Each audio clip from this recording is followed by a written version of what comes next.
We still do 7 NUFC Matters show a week for free. But if you want to help support NUFC Matters, then there are a few ways of doing it. Hit the like button on each live broadcast and video. This helps the channel grow. Hit the subscribe button and select the all notifications bell so you don't miss a single show. If you want to help us financially, then you can join the channel using this button with the membership starting at $1.99 a month. Or you can drop us a donation in the chat using a super sticker. We're also looking for sponsors. If you'd like your brand advertised on the flyers for the show and featured during the ad break, then email John at nufcmatters.com to arrange today.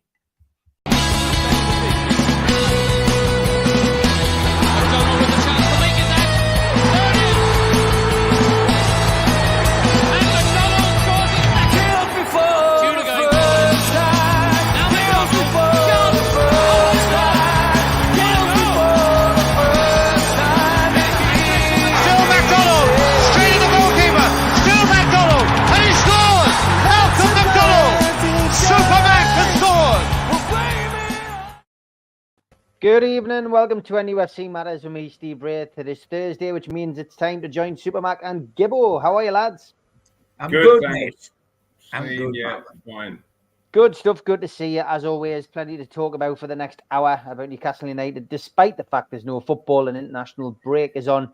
And boy, do we need it with all of these injuries. And Tom Dixon got in early with a question. He said, question for Malcolm and John. With Wilson missing for possibly another 6 weeks, which means Isaac has all the work to do on his own. When he's back, do you think we will go for another striker in January? Don't forget tonight, get your questions in, folks. We'll try and get through as many as we can. So, striker, will it be a priority, John, do you think, in January? It's got to be a priority.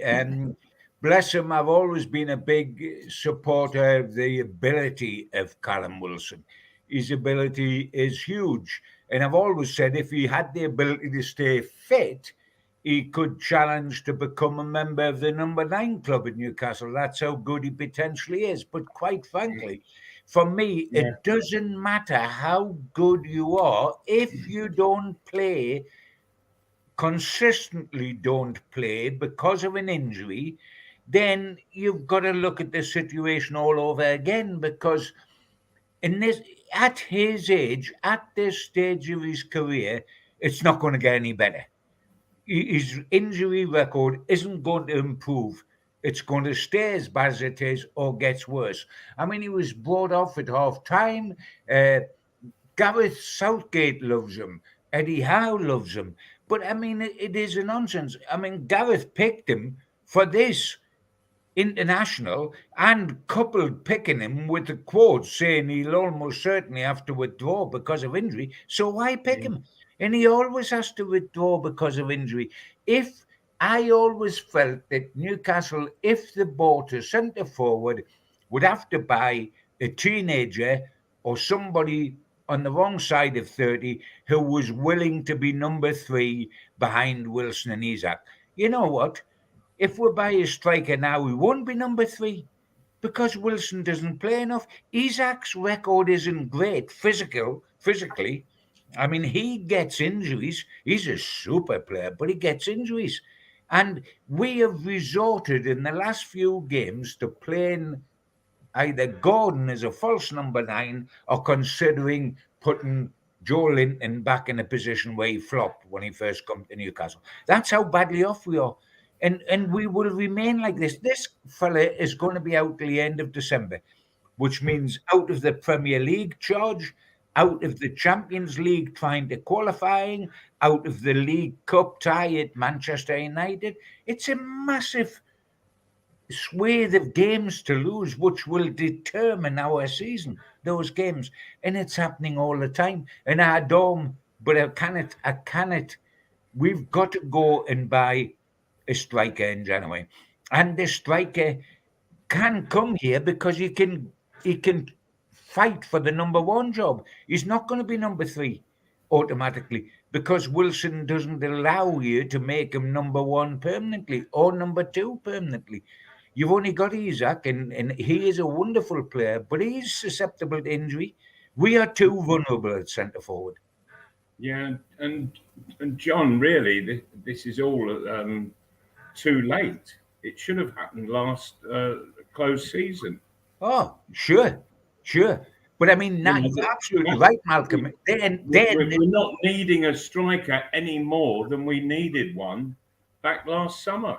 No, we're not, apart from the fact that I guess if you're looking at belt and braces, and you're absolutely right, Malcolm, but I guess you can say, if it's confirmed now, isn't it, that Wilson is going out more, is getting injured more and more and more, and hamstrings do that.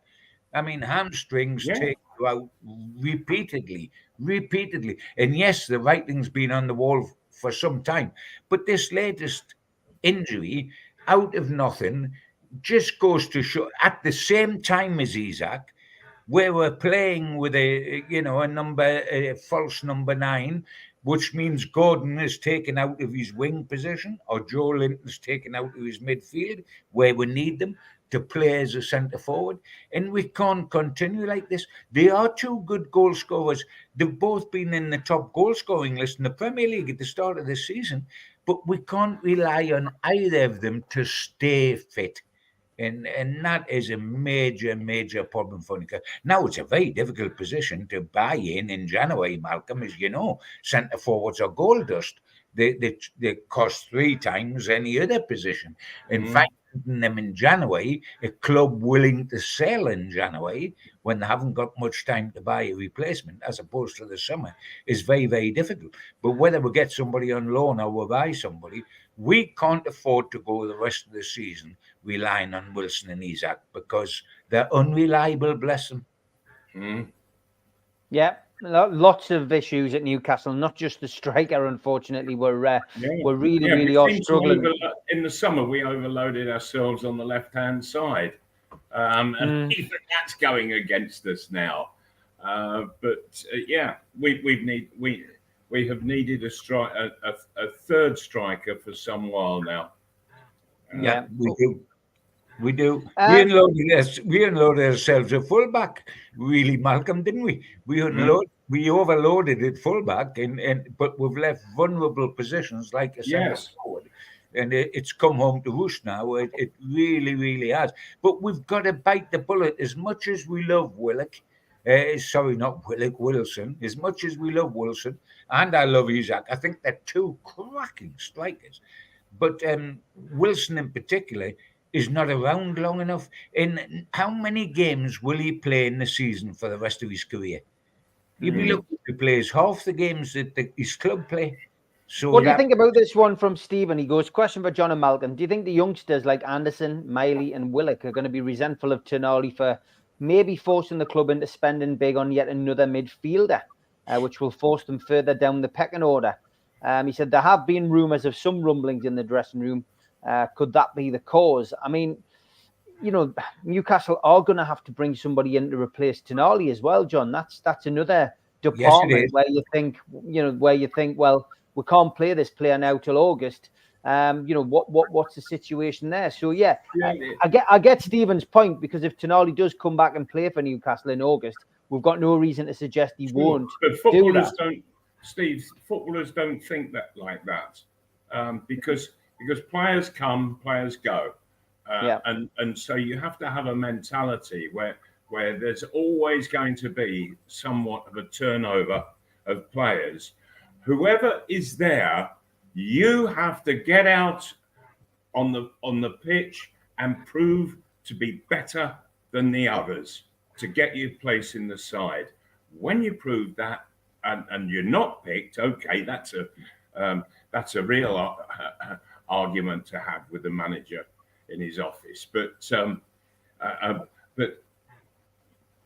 proving yourself to be the best will get you in the team, no matter how many other people are there in competition with you.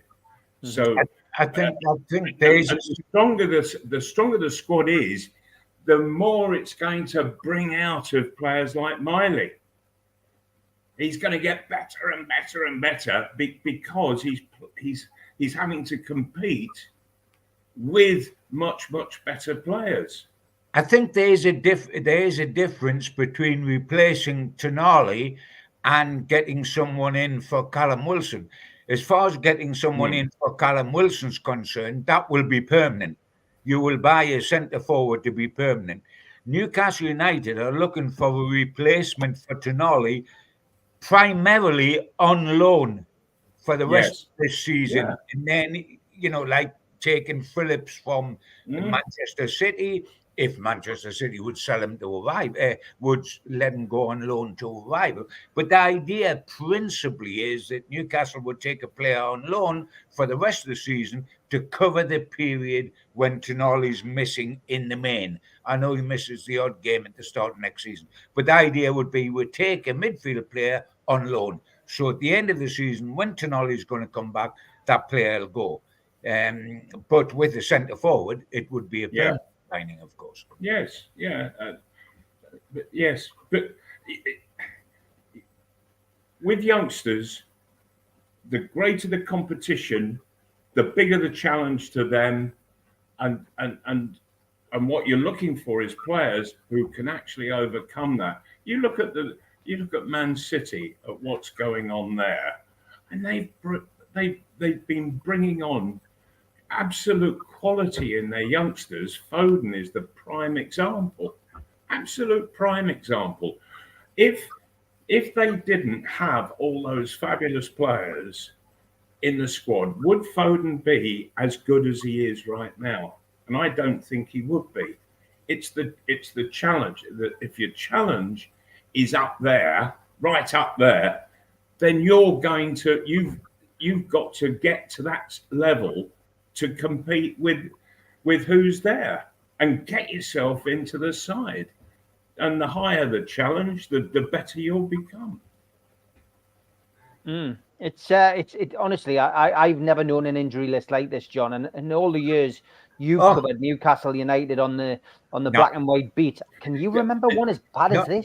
It is absolutely incredible, and it seems every day that goes by, there's something else. I mean, this casual thing of Callum Wilson going off at half time, and would he be right for the next game? Would he be okay for all of a sudden he's out the new year till the end of December.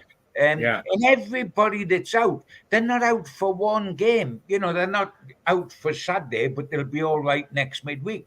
They're out for an eternity, and they're going to be out for. And not only have we, and then we just learn by accident, not only have we got a situation where we've got Callum Wilson out until the end of the year, the only guy that's going to come back at the end of this international fortnight is Caesar. All the rest are still out.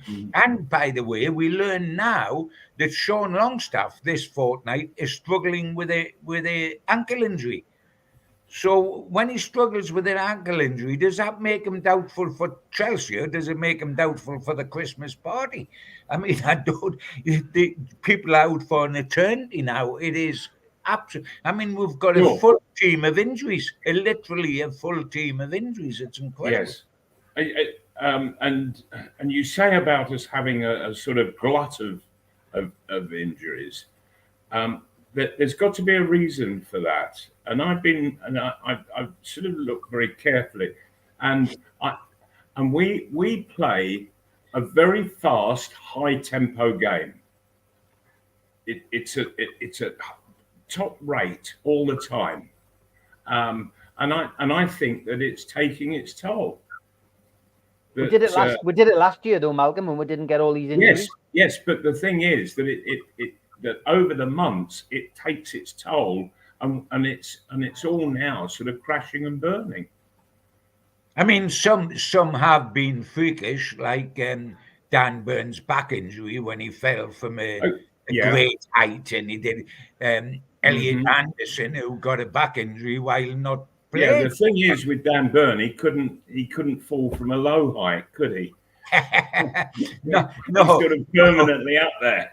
But yes, absolutely. But there's been, and Harvey Barnes, toe injuries. Something went under his toe. For goodness sake! I mean, how freakish can you get? But I take your point, Malcolm. It's happening so often. I think this is either the biggest fluke of all time, because you've got 12 injured, long-term injuries, and that's what staggers me, is that they're all long-term. They're not like, I'll miss 2 games and I'm back. It's like, and that's why I think that the clubs, medical people, fitness people, they should all be getting together and looking very carefully at just what the general flow of injuries are or is, and is it being caused by the kind of football that's being played? Because if Newcastle are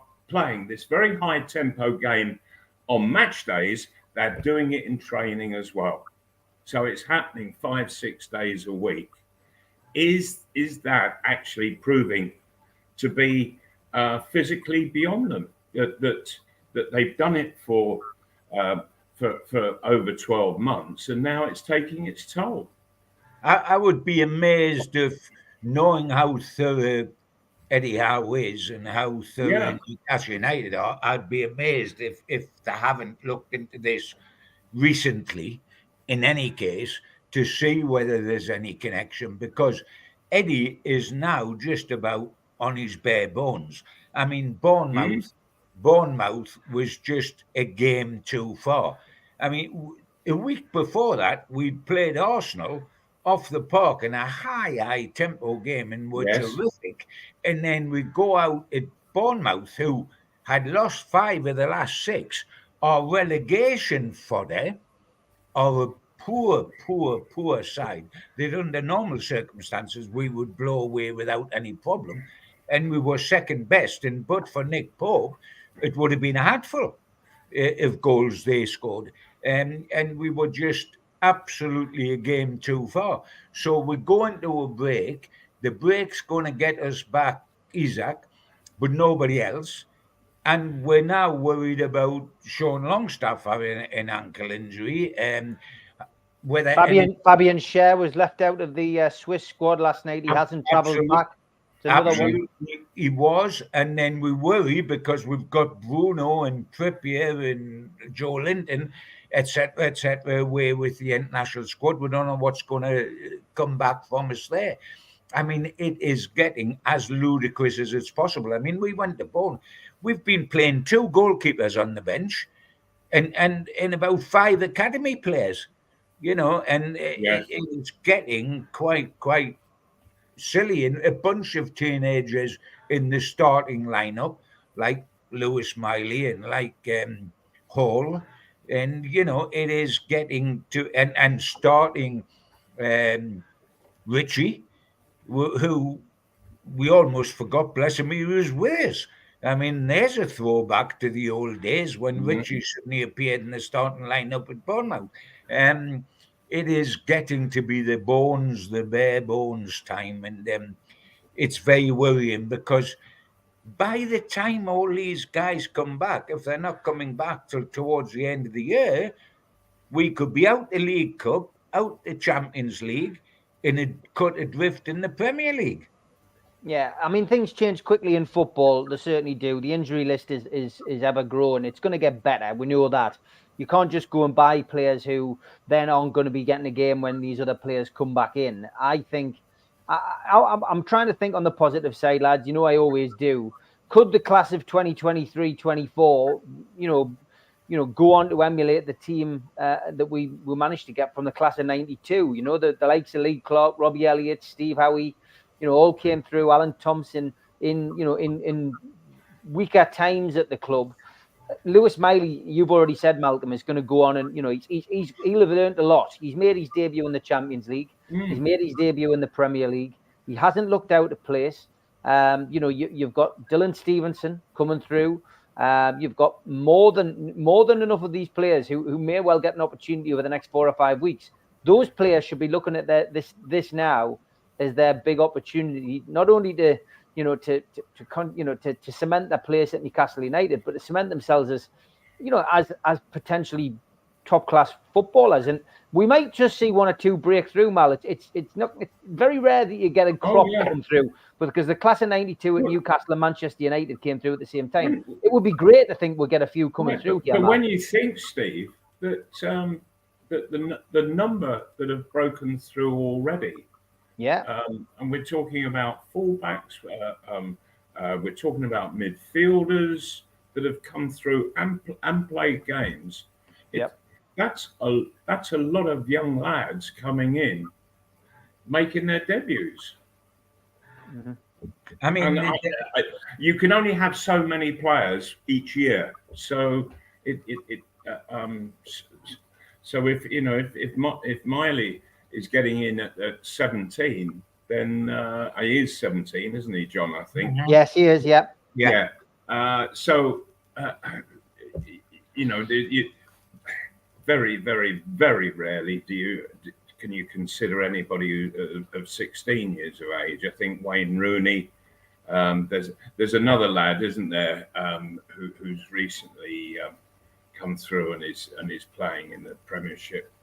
Oh dear me, who is it? Anyway, go on. Sorry.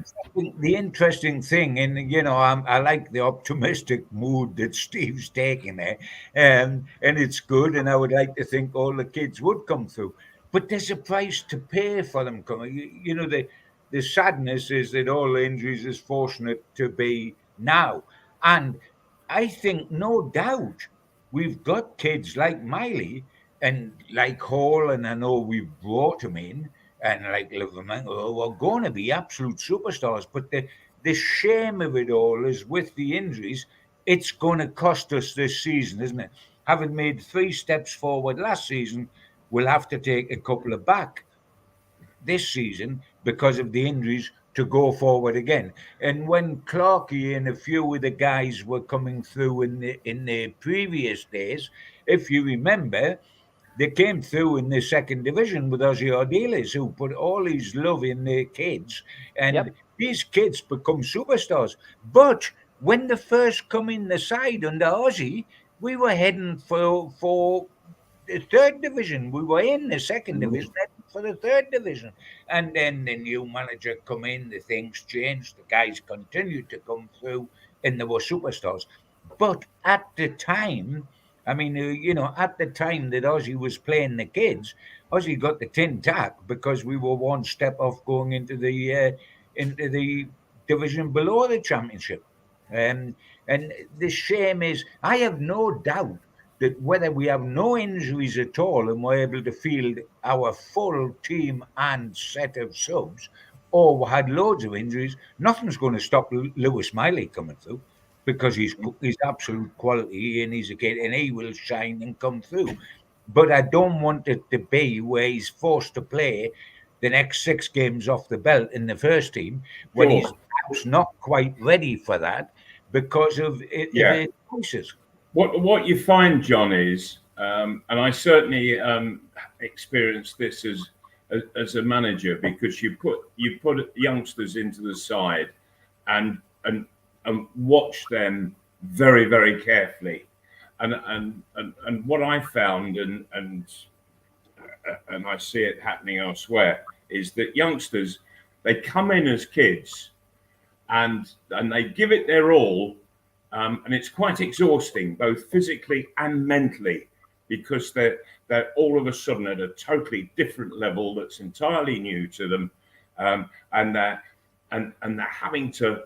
They're having to take in so much information all the while and learning every step of the way. And what you find is that they actually physically and mentally burn out after about 5 or 6 games. It's all too much. And what I used to do was I would play them for 6 games, the youngsters, and then I would take each one out after 6 games, leave them out just for 3 weeks or so, and what it gave them a chance to happen is that all the tumblers in the head that have become a sort of mishmash, they all fell into place, and I would bring them back into the side, and that was when they matured, and they started playing the first game as a kid, and then when they came back for that second time, they were adults. They were adults, and everything in their heads had fallen into place, and they were much, much better players for it. You can't keep playing youngsters because they burn out as much between the ears as they do in the legs. Is Calvin Phillips the answer, John? Craig Lee doesn't fancy him, but quite a few people do. And you've already mentioned, Pep Guardiola did come out in a press conference this week. He was asked if he would consider loaning him to a Premiership rival. He said, I have no issue with that. He says, but he says, I tell I tell the people who deal with transfers what I'm happy with, and they act accordingly. So Phillips needs game time. I mean, he's been selected for England despite the fact that he's not playing regular first-team football. But is he the answer? Callum Wilson was selected for England despite the fact that he had no legs to run on. I mean, and Maguire was Southgate. Is Phillips the answer? Is Phillips the answer short-term? Well, the simple answer, and it's really another question, Steve, is which Phillips are you going to get? If you get the Phillips from Leeds, he's off worth signing. If you get the Phillips from Man City... John, that's a great way of putting it. Great way of putting it. Because, yes, when he was at Leeds, I would have taken him any day of the week and put him straight in the side. But things have gone wrong for him at Manchester City. He just hasn't made a mark on the club there at all, has he? And quite what that's done to him physically, because he hasn't been playing, but what's it done mentally? It's absolutely. He's gone from the top of his game to the bottom.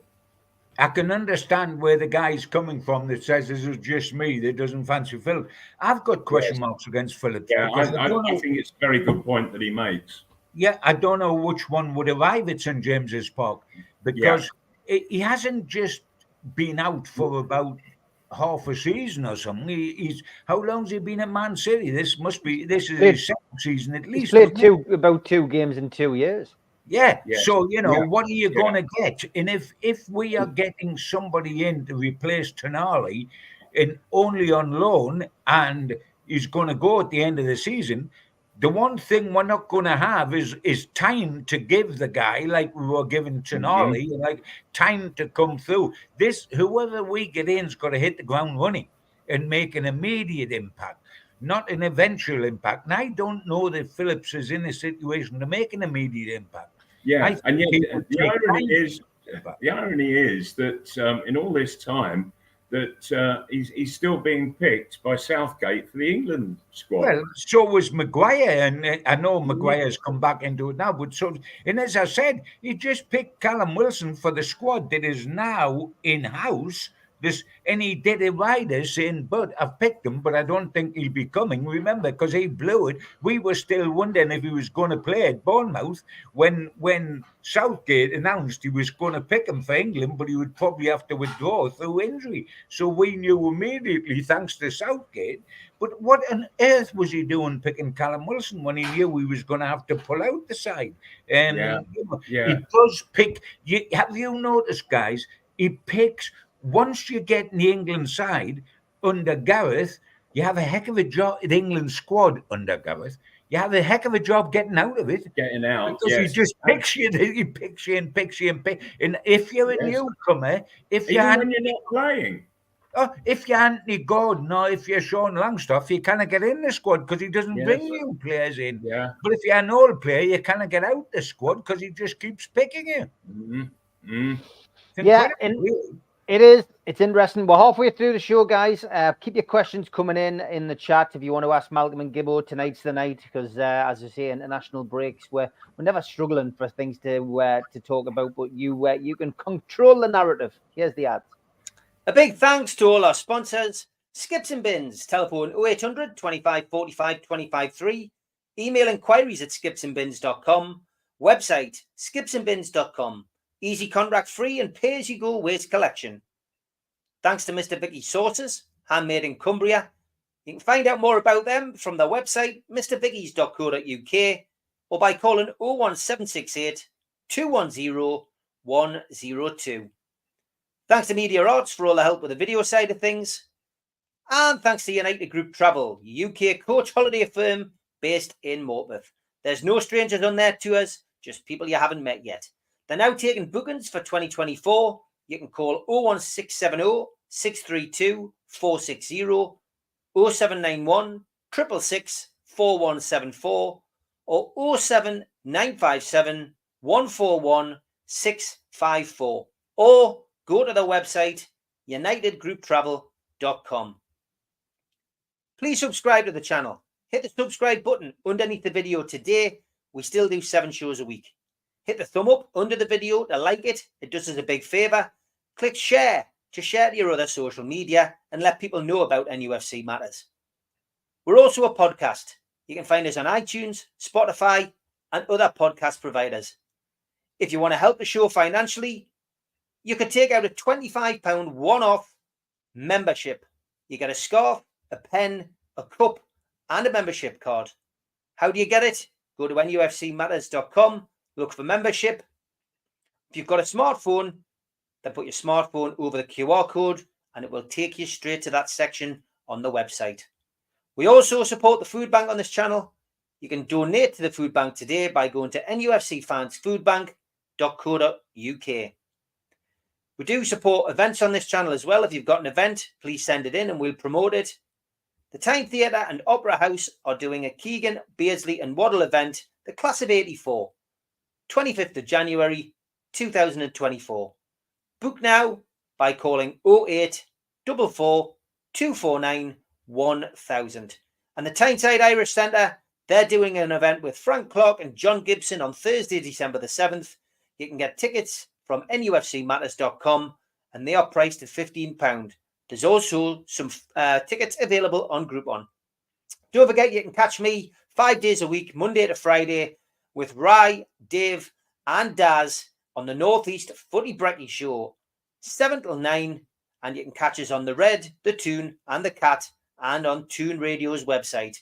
WhatsApp us on the day 0330 043 2002, the perfect way to start your day. Welcome back to the second half of the show. Just want to talk about Frank Clark. You've got that event coming up, John, at the Irish Centre. What can people expect from Frank on the night? Well, I mean, he's a very special guy with something of a unique record. He played something off the top of my head, like 478 games for Newcastle. He's the fourth highest number of appearances in Newcastle United's history, which is absolutely phenomenal. He was there for a decade and a half. And you know what's unique? He won the European Fairs Cup with Newcastle, and over a decade later, topped that by winning the European Cup with Nottingham Forest. Now, not only did he win the top 2 European trophies, but he won them with 2 clubs which are not regulars on the European honours board. Newcastle United have won a European trophy once in their life. Forest, under Cloughie, was suddenly like a big sparkler going off on bonfire night, and then never heard before, never heard since. And he was part of those 2 sides, which is quite unique. Now, if you then think, why should I listen to Frank, and what will he bring to a show, or what will he bring to a discussion? Think of this. That's his playing record. He then was an assistant manager at Sunderland. He was then a manager of Nottingham Forest, where he was voted manager of the year that they come up into the top division. So he was a player, and he also managed Manchester City and Leyton Orient. Yes, he did, but I didn't think they justified the great mention. You've got to start somewhere, John. You have, mate. You have. Absolutely, you're right. But the interesting thing is, how you name me players that's had this record at one club. He's played for them. They've won the First Division Championship, the League Cup, and the European Cup. And then he's managed them. And then he's been that chairman. And then he's been the ambassador. He's done all that at Nottingham Forest. I can't think of another person who at one club has played for them, managed them, and been chairman of them, all in one thing. And of course, he was the vice chairman of the League Managers Association. So his record is quite phenomenal. I've been talking to him this week because of the gig we're doing, but I took the opportunity. There's an article which has probably gone online on the Chronicle website as we speak now, and will be in the Chronicle tomorrow, where he's talking about the current Newcastle United team that he's been watching. And it's particularly fascinating what he's got to say, because he was at the club, Steve, as chairman when Jamal Lascelles was coming through. And he's a personal friend of Jamal Lascelles, and he's saying how thrilled he is for this lad who, instead of spitting his dummy out when he went out of the Newcastle side, I mean, Benitez had made him skipper. He was the top man under Steve Bruce, because there was limitations to what Newcastle side was in those days. But he was all that, and then all of a sudden, he's out of the team. And he's a reserve, and he's allowed to go if he wants to go, but he says, no, I'm going to stay. I'm going to fight for my place. I believe in this club. I believe in what Eddie Howe's trying to do with this club, and he stays. And all of a sudden, out of that, an injury comes along to Sven Botman, and lo and behold, he's captain of Newcastle United on the field when they play in the Champions League for the first time in 20 years. And on the night with Paris Saint-Germain, etc. So I mean, Frank is absolutely delighted about that, because he was one of his boys at Nottingham Forest, and he felt he had to leave Forest to have any idea of progressing. And when it happened to be Newcastle, Frank's old club, he was absolutely delighted. But he is a good raconteur. Nobody knows him better than Malcolm, who played alongside him and was a very good pal. Lunched with him every day through the week. And he was a good pal of yours. You went for lunch together at the Milkmaid, if I remember. Yeah, that's it. Yeah. You know, and I think you always said to me, and I'm handing over to you here, you always said to me that throughout your career, in terms of defending and defending only, there was nobody better as a defender. Absolutely, John. Absolutely. And he had his own way of doing it. What I always found a great irony was that he was never a favourite player with the Newcastle crowd. The reason for that is that they wanted people sliding on their backside, sliding tackles, and sort of skidding off the pitch, having knocked a ball out for a throw-in and what have you. Frank just stayed on his feet. You never saw Frank go down on his backside. And of course, and I think it was Brian Clough who said, if God had ever decided that footballers should actually be skidding all over the place on their backside, he would have put studs in their bums. That was typical Cloughie, wasn't it? Yeah, it was. Yeah, and Cloughie was a great one for defenders staying on their feet. And so Frank, he didn't become a favourite with the crowd. He was the best defender I've ever played with. And that's some accolade. Yeah, and I've seen him put great wingers constantly in his pocket.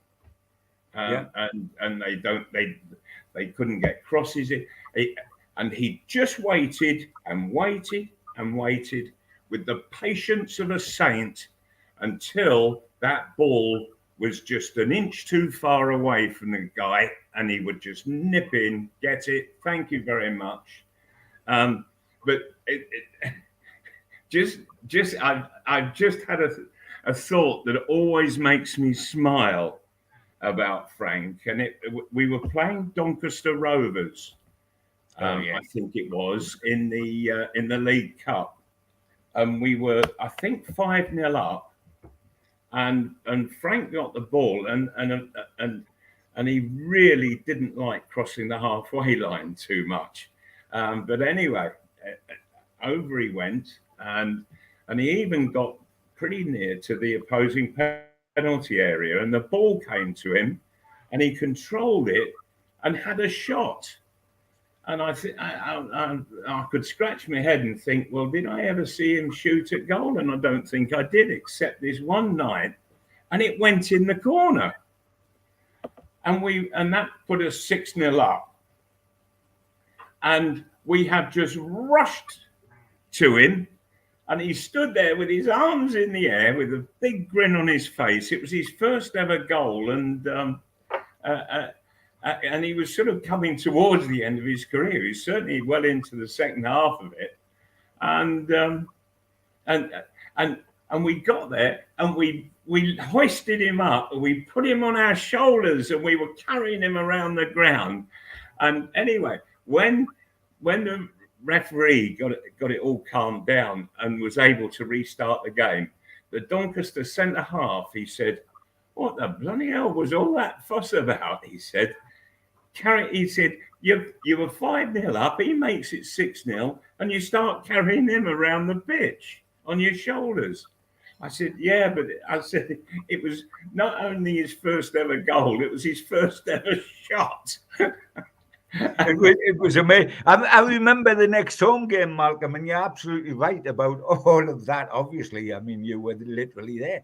But I mean, the next home game, I'm on the pitch with Lord Westwood, and I'm presenting Frank with a silver salver to mark his goal the next time Newcastle played at home, because it was his first.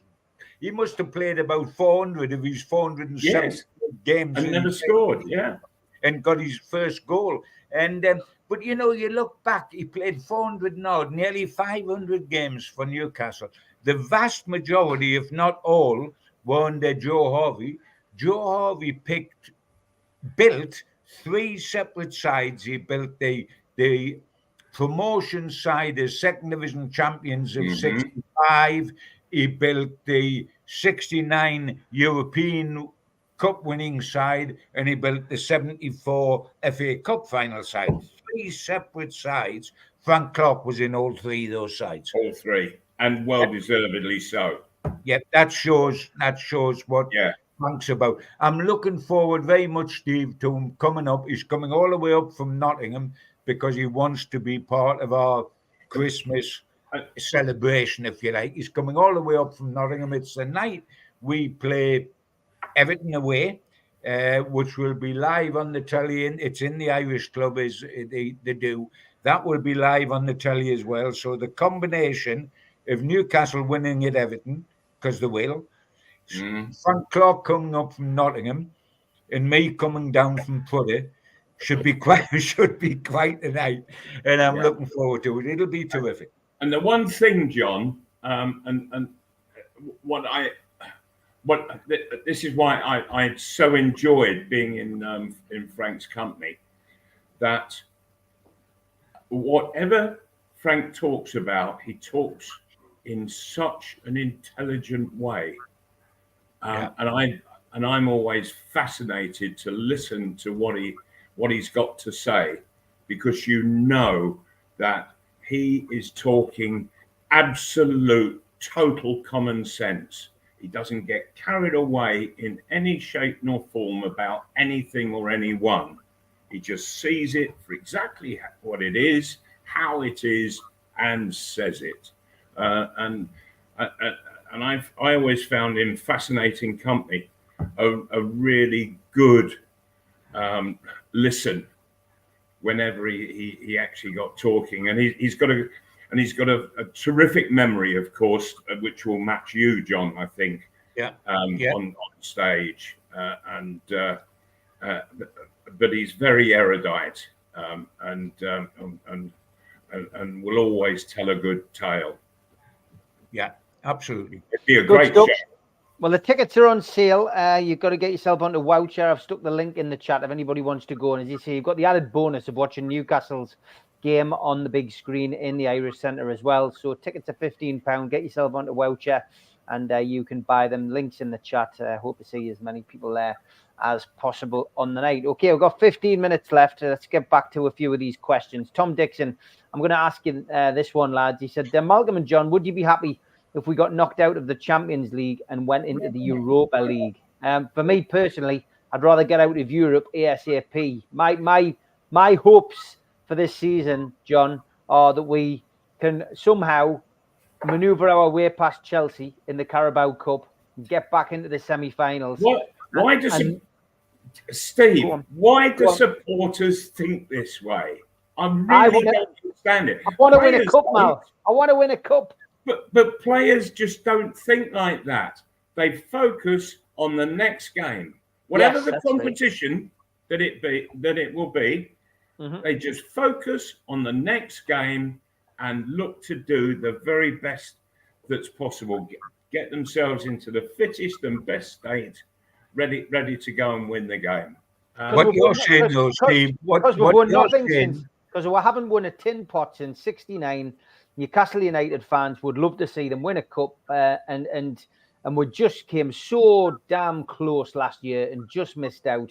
And we've beaten Man City, we've beaten Man United. If we can beat Chelsea and get into a semi-final and maybe take on, say, Borough, it would be great to get back to the final. What's wrong with Port Vale?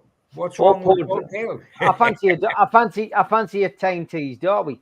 But yeah, I'll take that. Well, John, I know you're with me. You want to see. You keep saying you want to see Newcastle win a trophy before you.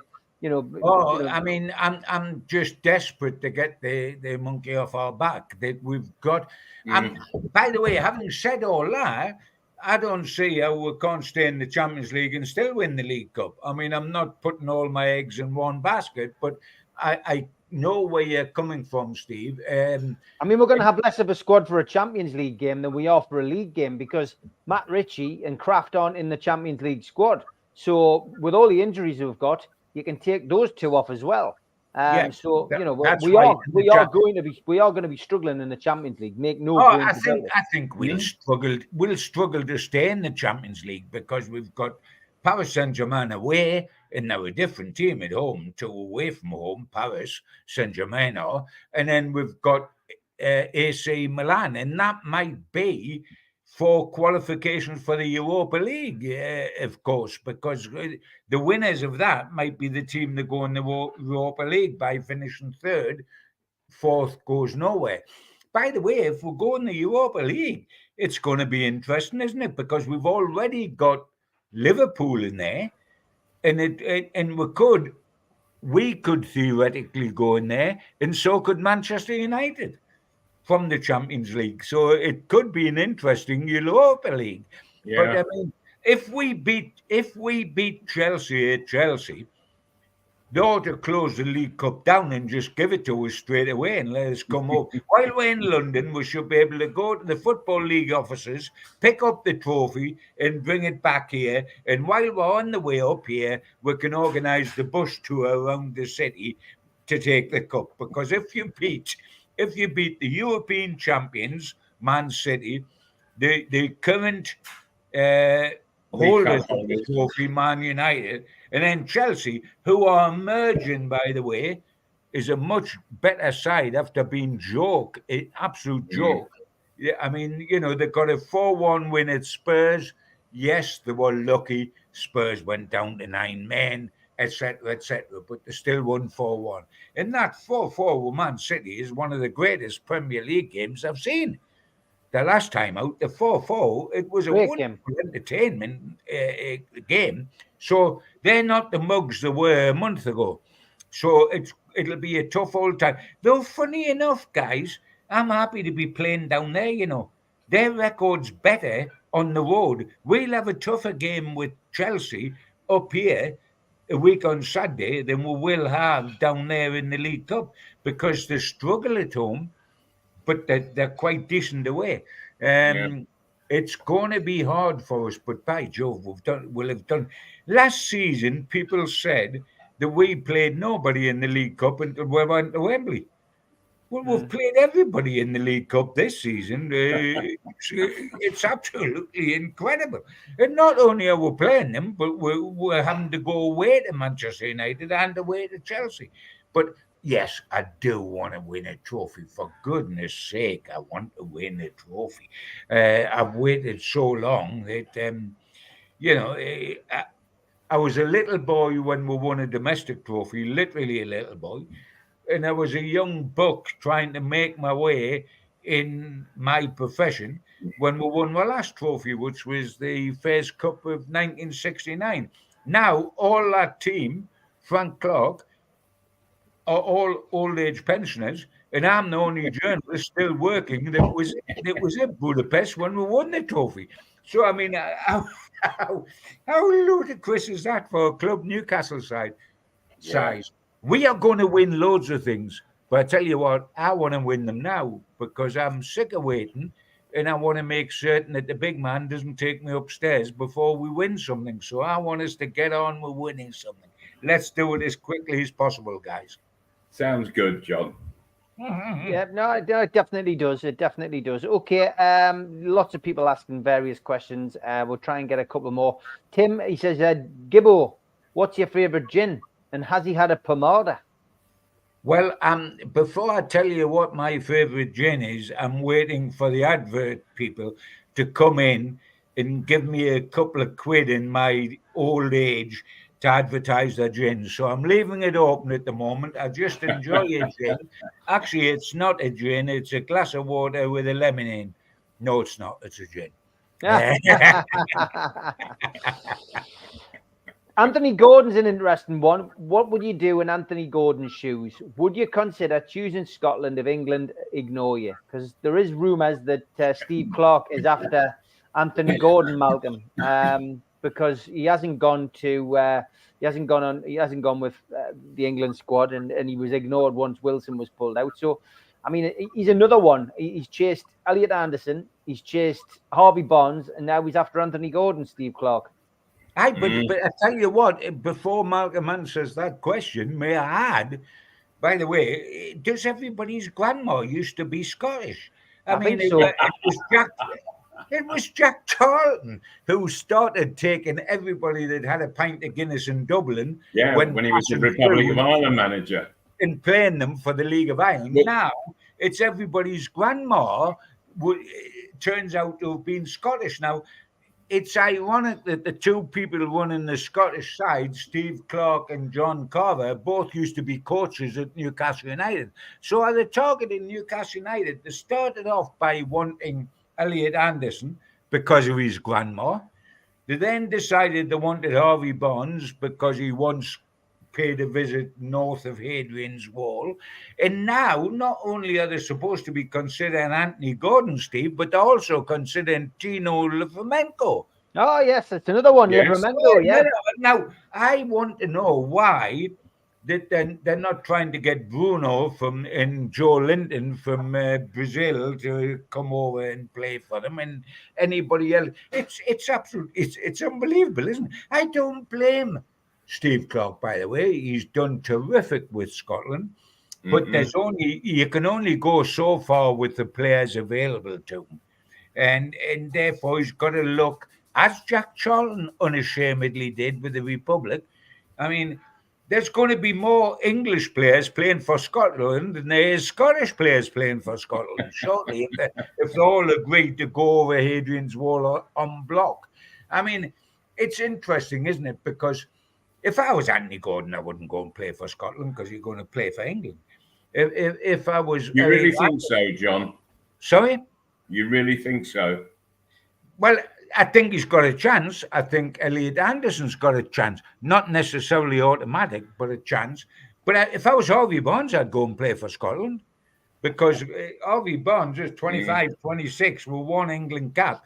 And he's going to, and when you look at the people in the wide positions with Foden and everybody else and Grealish that plays for England, I would go and play for Scotland if I was Harvey Barnes.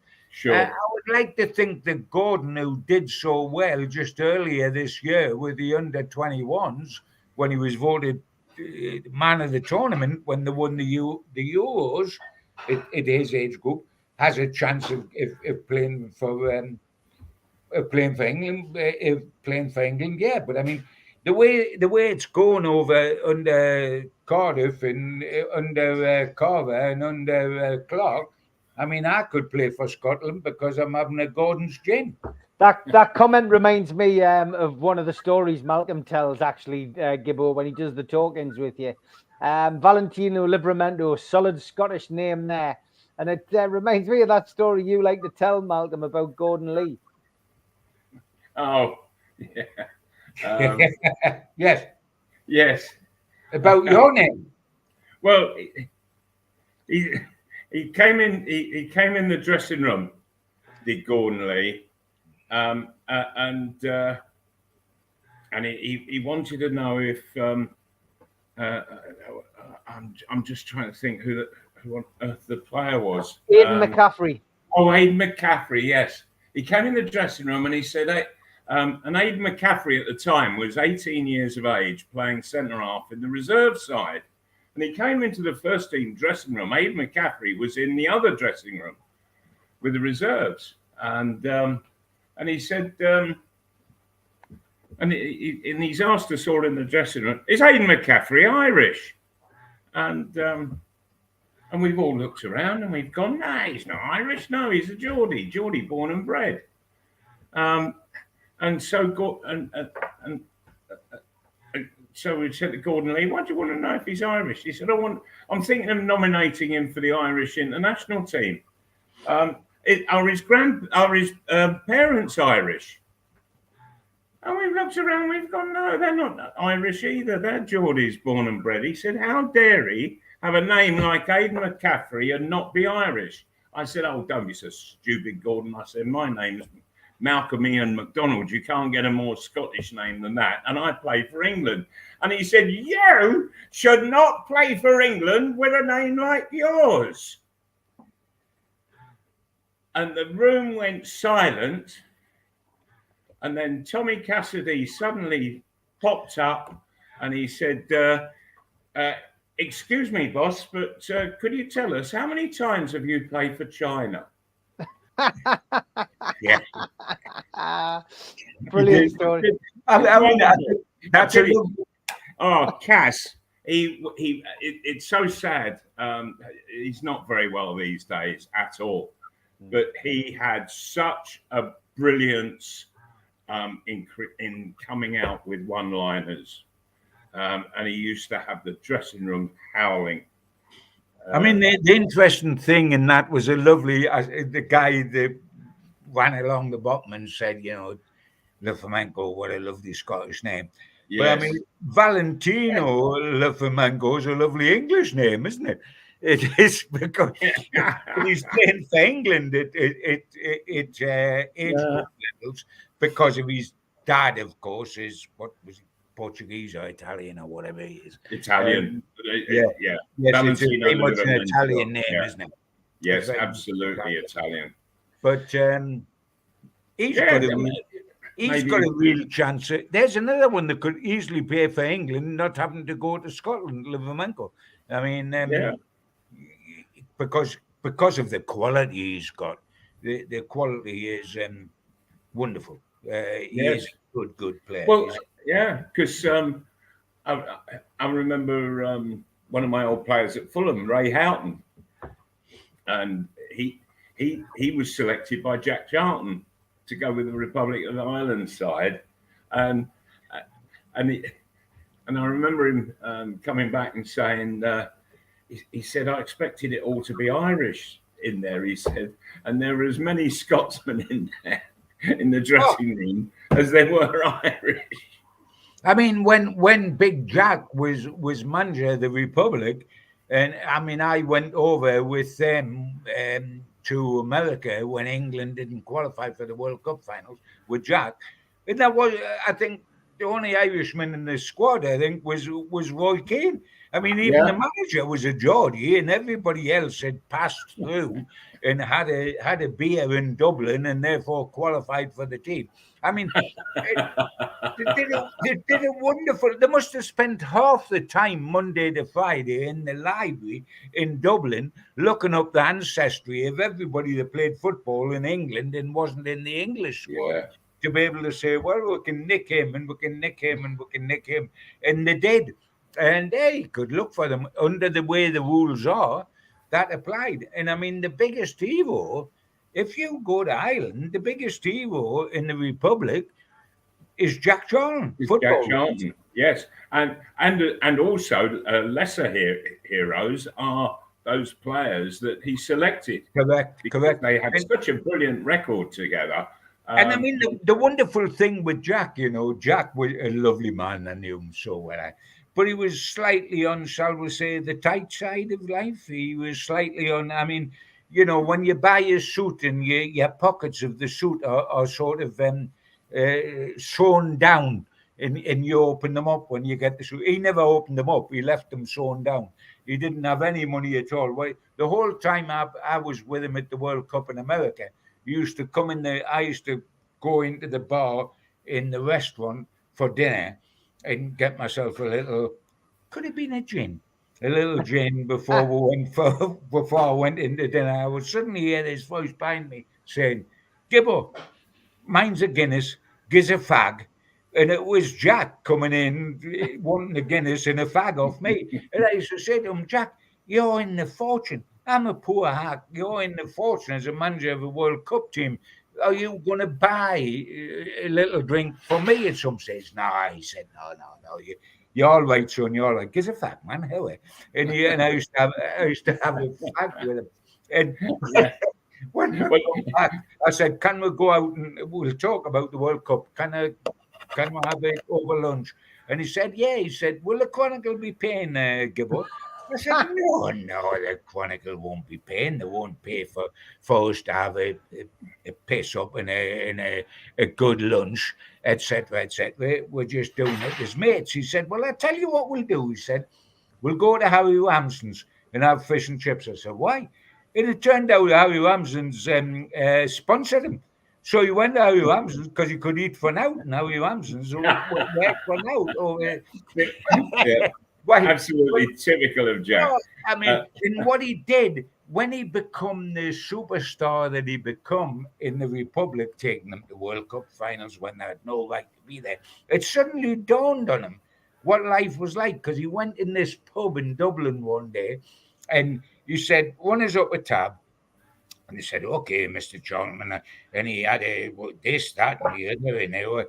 And the tab went up and went up. The end of the night, he says, how much do I owe you? There wasn't the credit cards and all that in those days. And they said, you owe us this much money. And he said, right. And he wrote them a check out and gave them the check. Now, that was never cashed because the barman framed it and put it behind the bar. The Republic of Ireland hero was in my bar, and here's a check. And Jack, it suddenly dawned on Jack, if I keep giving checks, all these pubs will put them up behind the bar to say I was here. So he never had to pay for anything. He wrote a check, and all the checks were behind the bar all over the Republic of Ireland. And Jack was happy as Larry, like. Lovely, lovely man. Got a lot of time from him. And all the memories come flooding back this week because it was Bobby's funeral, bless him, this week, as we know, at Manchester United. And my personal memories of working with both Jack and Bobby, wonderful, wonderful times, great, great players. And what for both of them to play in the World Cup, England's World Cup winning side. A couple of brothers from Ashington. Hey, we've been blessed up here with the best. Yeah, you couldn't make it up, John, could you? It's absolutely wonderful. Happy days, happy days. Great place to finish, lads. And thanks, as always, to everybody in the chat. Thanks to the moderators as well in the chat. We will be back next Thursday. But for now, it's good night from me, good night from Malcolm, and good night from John. I'm back 5 o'clock tomorrow with the three amigos. Take care, lads.